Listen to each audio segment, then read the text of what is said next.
Do you need to improve energy, mood, bone health, and your immune system? I've got something for you. Hey guys, Dr. John with Voyage Direct Primary Care.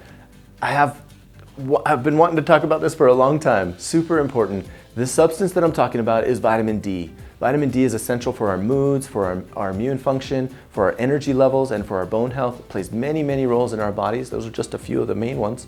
And I wanted to talk about how much are we getting, what are the normal levels of vitamin D, and some risks around that. Let's talk about it. Guys, most people are not getting nearly enough vitamin D. The FDA requirements for 100% FDA requirement vitamin D levels is about 800 for adults and 400 for kids. And I'm seeing almost 100% of people are in the deficiency category, and some people are even in super deficiency category. That affects, again, mood, immune system, bone health. Super important to have your vitamin D levels to a normal level. 15 minutes of vitamin D a day without sunblock on is great. To bring your vitamin D levels up. You can also supplement vitamin D orally. Vitamin D is one of the fat-soluble vitamins. There's A, D, E, and K. Those vitamins, what that means is they can store up in your system and you can actually become toxic on them. So be careful, and we'll work with your doctor on getting your vitamin D levels to an appropriate level for you. They just recently came out with a study that showed vitamin D levels between 50 and 80 are optimal for our body's function. Most labs show a normal range of 30 to 100.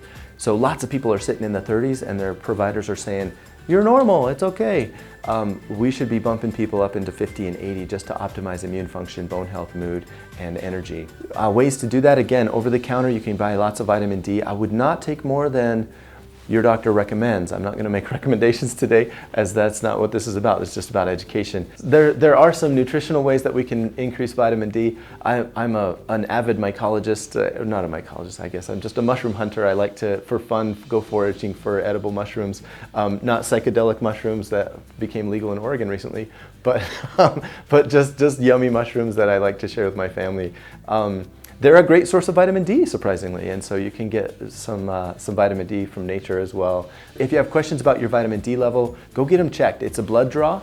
It's usually pretty affordable. At Voyage, we offer it for our clients for around $25. And that's a great idea at this time of year where we're going into flu season and COVID's among us, and it'd be great to have our immune systems in top shelf shape right now. Hey guys, remember to subscribe to our YouTube channel, like our Facebook page. We'll have great content coming out consistently for you.